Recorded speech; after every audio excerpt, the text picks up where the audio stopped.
Parshat Shemini, located in Leviticus 9, verses 1 through chapter 11, verse 47, is packed with significant themes and laws. It carries deep meaning in both halachic, or legal, and spiritual terms. It first covers the inauguration of the Mishkan, or tabernacle. The Parsha begins with the 8th day, or Shemini, which means 8th, when Aaron, or Aaron, and his sons officially begin their priestly service in the Mishkan. Fire descends from the heavens to consume the offerings, signifying divine approval. The number 8 represents something beyond nature, teva, which is symbolized by the number 7, as in 7 days of creation. The Shemini day marks a transition from human effort to divine sanctification. The Mishkan represents the dwelling place of the Shekinah, or divine presence, among Israel, and the Avodah service of the Kohanim teaches the importance of divine service with precision and devotion. Now we have a tragedy in the opening of this particular Parshat, and that's the tragedy of Nadav and Avihu, Aaron's two eldest sons, Nadav and Avihu, offer strange fire, or Esh Zara, which was not commanded by Hashem. A divine fire consumes them as a punishment. Seems a little harsh, doesn't it?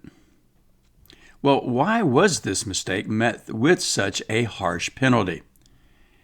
Well, in their role as members of the new priesthood, Nadav and Avihu can no longer see themselves as self-representing.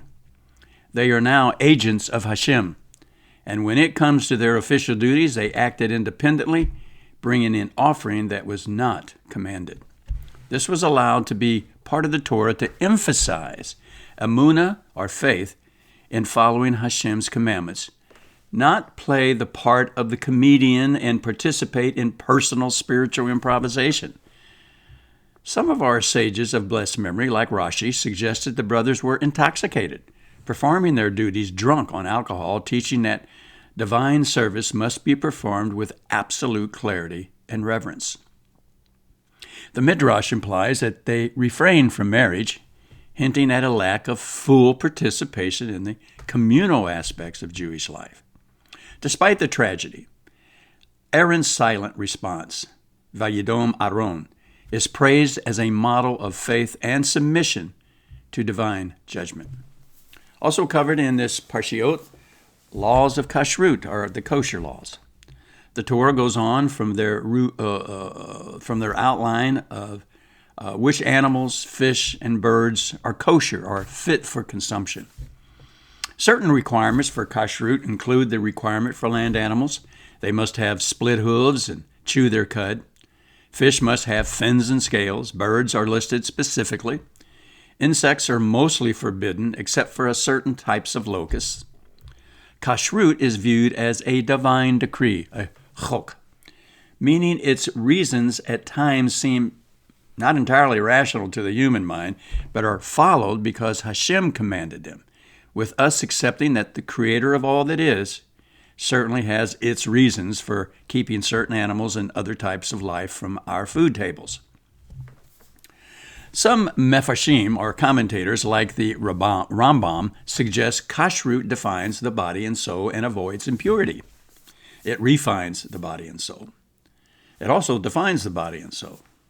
The Sefer HaChanuch teaches that food affects one's spiritual sensitivity, and kosher laws help Jews maintain that holiness of mind and body. The Parsha ends with a call to be kadosh, or holy, by distinguishing between pure and impure animals. The verse, "You shall be holy, for I am holy," Leviticus 11:44, is foundational in Jewish thought. Holiness requires discipline, especially in eating, a basic human function. Kashrut is part of the greater concept of Kedushah, which affects all aspects of Jewish life.